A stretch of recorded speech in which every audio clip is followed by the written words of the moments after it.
Welcome back to the Moment of Truth. It's still Saturday today, 4th January 2025.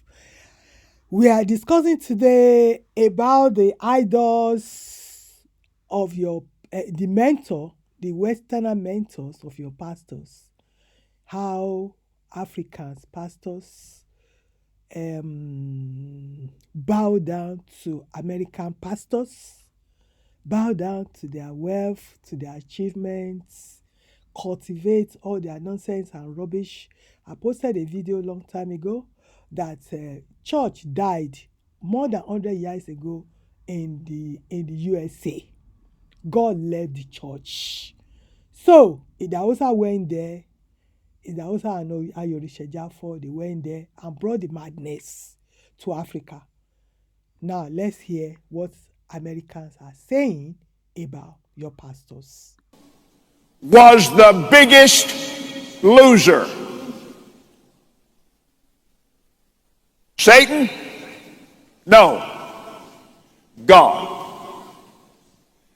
God lost his man. God lost the woman he created with his own hands. God had given Adam absolute authority over this planet, and his own created son committed high treason and bowed his knee to the devil, and the devil took over.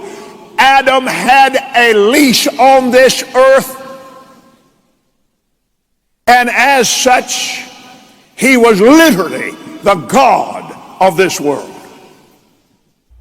So here we kind of get a 2-for-1, two heresies in one, at least two heresies. He says that Adam was literally the God of this world. Well, no, he literally was not the God of this world. Adam never was God. Adam was a man, and he was only a man. He was not God. God did not literally reproduce himself in Adam. This is a staple doctrine from Kenneth Copeland. And by the way, this whole little gods doctrine, they believe that when Adam and Eve fell, they lost their deity, lost their godhood, transferred it to Satan. And when this happened, Satan became the legal god of planet Earth, like Adam supposedly was before he fell.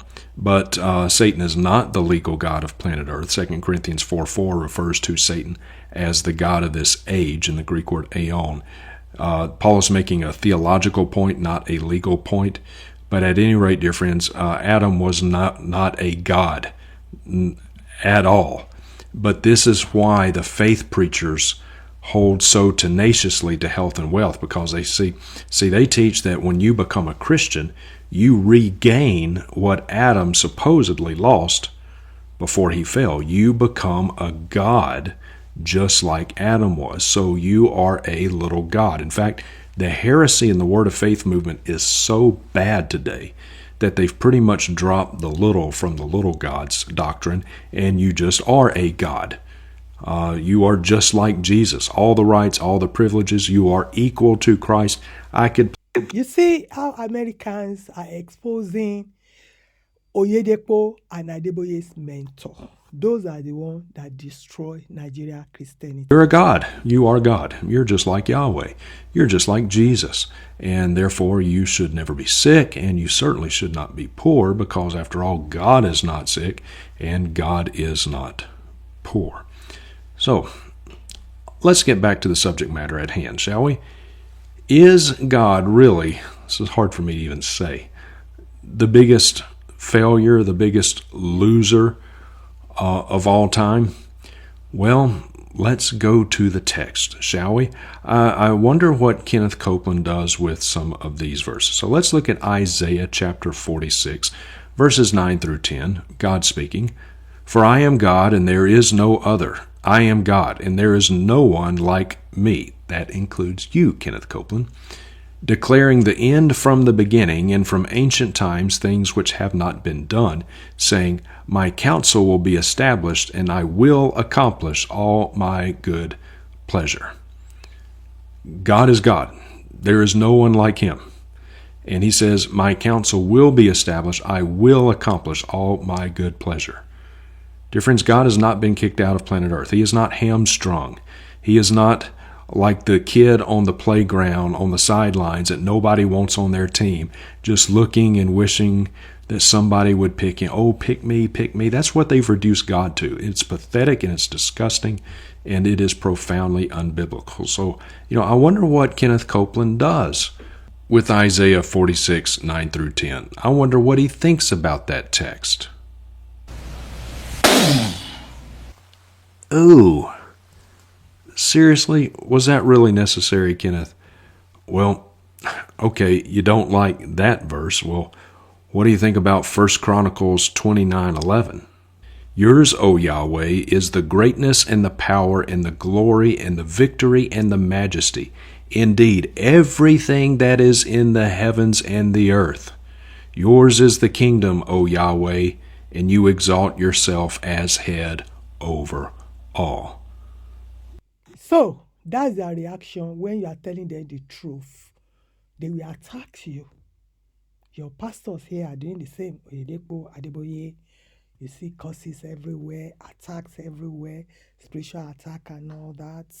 Now, let's go to part 2, where another Americans making mockery of Kenneth Copeland. Stay tuned to the end, please. Bald spots, I call you gone. Hair grow. Hair grow.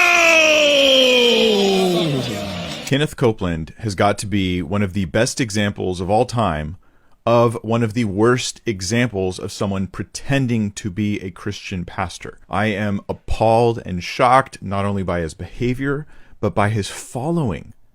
People are giving him money, large amounts of money, and it blows me away. And what he's done now is he's saying he can grow your hair. Listen, if you're a follower of Kenneth Copeland, this is your chance to get out. Right now, right here, today, this is your chance to get out of this. You just heard us. That's an American. You heard what he's saying about Copeland. This is Copeland that your pastors worship. Enenche and his wife went to him the other day because they had a surgery. They went to his house and all that.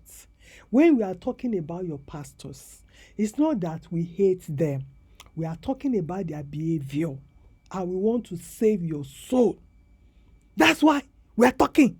Because we know better. We could see what you cannot see. And that's why we are trying to tell you, hey, don't go to hellfire with them. They do not have Christ. They are satanic. They are liars. They are just hellfire candidates. If you like, you hear what we are saying.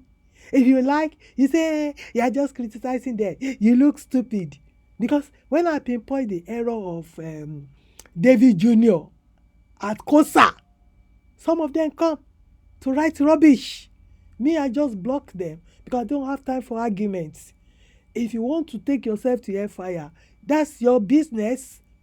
I've done my own job to let you know. This is the pit. Look at the pit. Don't enter. If you choose to enter, that's your problem. It's none of my business. So I'm not the only one talking. And that's why they cannot kill me. They are trying to kill me. They all gang up. They try to kill me because they know that what I'm saying carries weight. And it's not everybody that can say what I'm saying. Because the way that's releasing arrow on a daily basis. So my people, know God for yourself. Oh. If you have not bowed down to them, they can't do you anything. But if you are bowed down to them, you better come out now and go back and embrace the Almighty Father and say you are sorry. And stay there until you reconnected back to the Almighty Father. They have nothing to offer you. Oh. They are there for money. Oh. They are there for fame. Oh. They are there for power. Oh. They sold their souls. So and they are not going anywhere good. Their end is not going to be good at all. You see, How everybody is mocking them now in their old age. Everybody is mocking them now. Everybody exposing them now. If you like, you get sense. So, and I'll see you on my next video. Bye for now.